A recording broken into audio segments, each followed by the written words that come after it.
गुरु यथार्थ में अध्यात्म तत्व से जुड़ा हो। अब ये न तो उसके श्रृंगार से, न तो कर्लिंग से, न तो चोले से, न तो माला से, न तो दाढ़ी से ये जाना जाएगा, उसकी अध्यात्म शक्तियां, उसकी वृत्तियों से ही जानी जाएगी। तो बंधुओं, इस तरह से वो आगे साहब बोल रहे हैं कि भाई मुझसे भी ये सवाल किया गया कि आप आखिर हम किसके भरोसे हैं, जो हम फरियाद या जब पुकार जो कर रहे हैं वो कहीं तो पहुंच रही है या नहीं है। वो पुकार निरंजन तक पहुंचती है, बाकी समस्त चीजें निरंजन देगा। आत्मा का ज्ञान कभी नहीं देना चाहता है। बेटे बेटियां, घर द्वार, शारीरिक सुख, संसारिक वैभव, ये सब मिल जाता है, पर भक्ति में दोनों मिल जाएगा, अलौकिक और परालौकिक। साहब वाणी में साफ कह रहे हैं, चार पदार्थ एक मगमाही, कहे कबीर कोई जानत नहीं। चारों चीजें आपको कंप्लीट मिलती जाएगी, कंप्लीट मिलती जाएगी सदगुरु की भक्ति में आने के बाद में। वाह, ज्ञान ध्यान तहमाएं समावे, वो पूरी अध्यात्म शक्तियां भी आपको मिलती जाएगी, पूरी नेचर। इसलिए प्राचीन युग में, प्राचीन काल में जब भी युद्ध कोई करता था तो उससे पूछता था गुरु कौन, तब बस इससे अंदाज जान जाते थे इसके पास ये वो शक्तियां होंगी।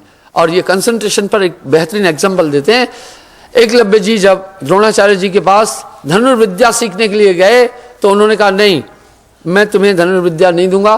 द्रोण जी ने सोचा ये भील है जाति का, और कहीं हो सकता है ये विद्या सीख लिया, पक्षियों को मारेगा, जानवरों को मारेगा, ये इतनी महान धनुर्विद्या इनको नहीं देना चाहता है, नहीं देनी चाहिए उन्होंने। तो उन्होंने कहा, बहाना बनाया, कहा मैं केवल राजकुमारों को धनुर्विद्या देता हूं।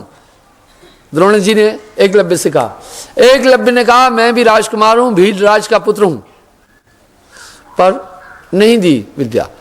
एकलव्य ने द्रोणाचार्य की मूर्ति बनाई मिट्टी की, उसी को इष्ट मान करके, उन्हीं का ध्यान करके धनुर्विद्या सीखी और पूरी खींच ली।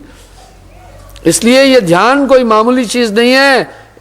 इसलिए मनुष्य परमात्मा का ध्यान कर रहा है, उसकी शक्तियां, यानी ध्यान वो तार है, जैसे तार पर बिजली चलती है। और इसलिए वेद भी कह रहे हैं ध्यान मूलम गुरु रूपम, ध्यान मूलम ब्रह्म रूपम नहीं कह रहे हैं, ध्यान मूलम विष्णु रूपम भी नहीं कह रहे हैं, ध्यान मूलम शक्ति रूपम भी नहीं कह रहे हैं, ध्यान मूलम शिव रूपम भी नहीं कह रहे हैं। इसलिए वेद भी कह रहे हैं ध्यान मूलम गुरु रूपम, पूजा मूलम गुरु पादुका, मंत्र मूलम गुरु वाक्यम, मोक्ष मूलम गुरु कृपा। इस तरह से ये गुरु, अगर मां हेल्दी है संतान हेल्दी होगी, जमीन हेल्दी है तो फसल हेल्दी होगी। इसलिए साहब सावधान करके ये बात बोल रहे हैं कि एक पूर्ण गुरु की नितांत आवश्यकता है। पूर्ण गुरु पैसे वाला नहीं होता है या किसी बहुत ऊंची जात का माना गया वो भी नहीं होता है। नहीं नहीं, पूर्ण गुरु के लक्षण मैंने आपसे कहे। आगे साहब कह रहे हैं सार सबसे है न्यारा, भेद न पावे कोई। चार वेद में ब्रह्मा भूले आदि नाम नहीं पाई। चौंकाने वाली बात बोल रहे हैं।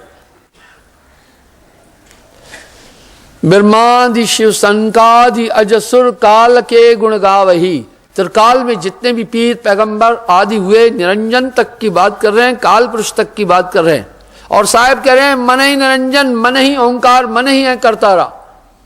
इसलिए ये पूरा विराट उसके दायरे में है, शैतानी ताकत के दायरे में है। ताकत इतनी तगड़ी है, आप कहेंगे महाराज दिमाग तो नहीं खराब है, दुनिया तो भगवान चला रहा है। नहीं, मैंने एलेक्जेंडर के रीगन के पी एलेक्जेंडर का भी हवाला दिया। और साहब भी एक बात कह रहे हैं, सयाद के काबू में है सब जीव बेचारे। ये पूरा ब्रह्मांड शैतानी ताकत के हाथ में खेल रहा है। और शैतानी ताकत जब भी चाहे, जिसको भी चाहे, जहां भी चाहे डाइवर्ट कर सकती है, जो भी चाहे करा सकती है। ये शैतानी ताकत की ताकत दुनिया के हर जीव पर चलती है, हर प्राणी पर चलती है। इस मन के पंजे 5 ये उंगलियां मैंने पहले भी कहा है, काम क्रोध लोभ मोह अहंकार है। इसमें बड़े बड़े ऋषि मुनि पीर पैगंबरों को भी जकड़ता है। पर साहब आगे कह रहे हैं नाम होए तो माथ नवावे, ना तो ये मन बान नचावे। जब नाम की ताकत आती है तब ये नियंत्रण में आ सकता है, वरना नहीं। मन की सबसे बड़ी ताकत ही अज्ञान है। जो भी चाहता है इंसान से करवा रहा है, क्योंकि उसे समझ में नहीं आ रहा है कौन बोल रहा है। मन की ताकत ही अज्ञान है। जैसे एक मकान खड़ा है, इसको ताकत कहां से मिली? इसको ताकत नींव से मिली, फाउंडेशन। इस तरह मन की ताकत अज्ञान है। अगर मन समझ में आए तो कोई भी इसके अधीन नहीं आएगा। मन नहीं समझ में आ रहा है, आप कई कार्य कर रहे हैं, आपको पता नहीं चल रहा कौन कर रहा है, चुपके से करवा रहा है, बस मन की ताकत अज्ञान है, इसलिए मन समझ में नहीं आ रहा है। मन चीने कोई बिरला भेदी, इसमें इतनी ताकत है। वो जो भी क्रियाएं मनुष्य कर रहा है जीवन में, ये सब मन का खेल है। 3 लोक में मन है विराजी, ताहे न चीनत पंडित काजी। इसलिए पहले चेक करना है गुरुजी मन का मास्टर है या नहीं है, मन पर नियंत्रण करता है या नहीं, मन पर नियंत्रण बाहरी और भीतरी तौर पर है या नहीं है। मन के नियंत्रण को नापने का एक पैमाना है। अगर स्थूल और सूक्ष्म दोनों पैमाने हैं, मन का स्थूल रूप है इंद्रियां, कर्म ज्ञान इंद्रियां, वो चेक करो गुरुजी की जीभ कैसी है, खट्टा मीठा सभी रस ले रहा है तो समझना मन भी चंचल होगा। आंखों पर नियंत्रण है या नहीं, सौंदर्य की तलाश तो नहीं कर रहा है, अगर कर रहा है तो मन एक्टिव होगा। जितनी भी विषय विकारों को भी देखना, कहीं उस तरफ तो नहीं लगा हुआ है। इंद्री साधे साध कहाए, इन पर उसका नियंत्रण है या नहीं है, ये देखना है। फिर ये कैसे देखे, काफी लोग चालाक होते हैं, वो शो भी करते हैं कि भाई हमारा पूरा पूरा नियंत्रण है, लेकिन नहीं, चिंता ना करो, वो आपकी पहचान में आ जाएगा। आत्मदेव में बहुत ताकत है। A man can fool two people such time but not always. कोई भी किसी को थोड़े समय के लिए बेवकूफ बना सकता है, हमेशा के लिए नहीं। उसकी वृत्तियां सामने आ जाएगी, उसकी महत्वाकांक्षा सामने आ जाएगी, उसकी चाहत सामने आ जाएगी, उसकी आदतें सामने आ जाएगी। तो इस तरह से आंतरिक रूप से भी मन को पकड़ने का तरीका है। देखना है उसका क्रोध कितना नियंत्रण में है। ऐसा नहीं गुरुजी को क्रोध आया और डंडे मार मार करके उधर ही आपको लंबा कर दिया, नहीं तो गुरुजी में फिर क्रोध बहुत ज्यादा है। चेक करना कि लोभ है या नहीं, ये मन का सूक्ष्म रूप है। स्थूल तो मैंने इंद्रियां बताई, सूक्ष्म काम क्रोध लोभ मोह अहंकार और इच्छाएं। अगर आप देखें वो महत्वाकांक्षी है तो मन पर नियंत्रण नहीं है। और मन मुरीद संसार है, गुरु मुरीद कोई एक संत इन पर समग्र नियंत्रण करके ब्रह्मांड में निवास। मन पर जो असवार है ऐसा बिरला कोई। आप चेक करें, अगर वो मन पर यथार्थ में सवार हैं तो एक महात्मा है, एक पूर्ण गुरु हैं। मन की सीमा से बाहर है। 3 लोक में मन ही विराजी, ताह न चीनत पंडित काजी। मन ही हंसता है। साहब कह रहे पंडित काजी नहीं जान पा रहे इस मन की कला को। 3 लोक में इसी का राज है। यही शैतानी ताकत इस ब्रह्मांड पर राज्य कर रही है। इसी शैतानी ताकत ने आत्मा को अपने दायरे में और जन्म मरण में बांध कर रखा हुआ है। चाहे 50 डुबकियां लगाओगे, ये ताकत नहीं छूटने वाली। साहब कह रहे हैं भव सागर का पार नाम बिना पावे नहीं, क्योंकि वो कह रहे हैं आगे, आदि नाम की अद्भुत महिमा सुरत निरत से पाई, साहिब कबीर अमर प्रवासी हंसा लोक पठाई। वाह वाह वाह। साहिब कह रहे हैं मैं अमर लोक से आया हूं। पारस सुरत संत के पासा, जो उनकी सुरती चैतन्य वो क्या करती है, आपको भी चैतन्य कर देंगे। इस पर बड़ी पुष्टि की है साहब ने अपनी इस वाणी की। पारस में और संत में तू बड़ो अंतरो मान, वो लोहा कंचन करे, ये कर ले आप समान, ये कर ले आप समान। गुरु को कीजिए दंडवत कोटि कोटि प्रणाम, कीट न जाने भृंग को, कर ले आप समान, अपने समान बना देगा। ये पारस सुरत एक महापुरुष के पास है, ये पारस सुरती एक संत के पास है, वो आपको चेतन करेगा। कोटि जन्म का पंथ था, गुरु पल में दे पहुंचा। कहते हैं ना गुरु के बिना ज्ञान नहीं होगा। ये कौन सा ज्ञान?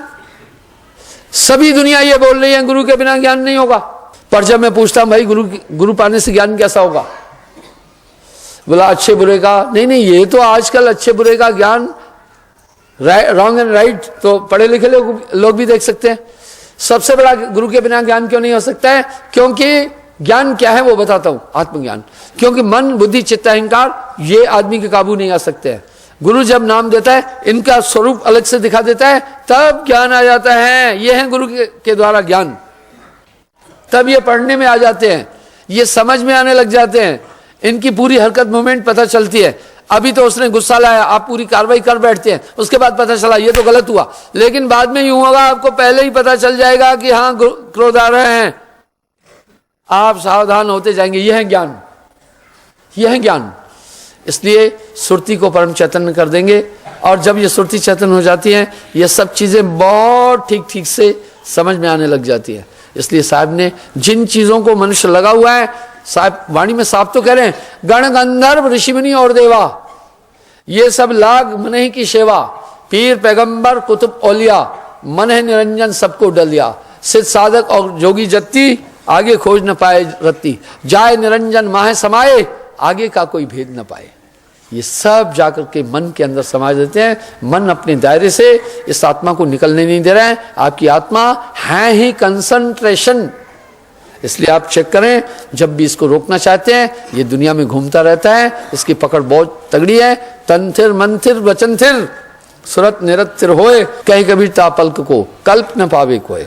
इसलिए इसने बड़े बड़े पीर पैगंबरों को, घोर तपस्याओं को करने वालों को भी काल पुरुष ने अपनी परिधि में लिया हुआ है, और मन से कोई बाहर नहीं जा पा रहा है। मन ही निरंजन, मन ही ओंकार, मन ही करतारा। 3 लोक में मन का राज, चौथे लोक में नाम निर्माण। इस तरह समस्त आत्माएं इस ब्रह्मांड में, इसके दायरे में, इसके कब्जे में बंधी हुई है। ठीक है, ये देगा तो सही, आपको वैभव भी देगा, संतान भी देगा, भौतिक और मटेरियलिज्म के पदार्थ आपको मन कंप्लीट दे सकता है। किसी भी तरह से आत्मा का ज्ञान देना ही नहीं चाहता है, किसी भी तरह आपको आत्म तत्व का बोध ये मन देना नहीं चाहता है।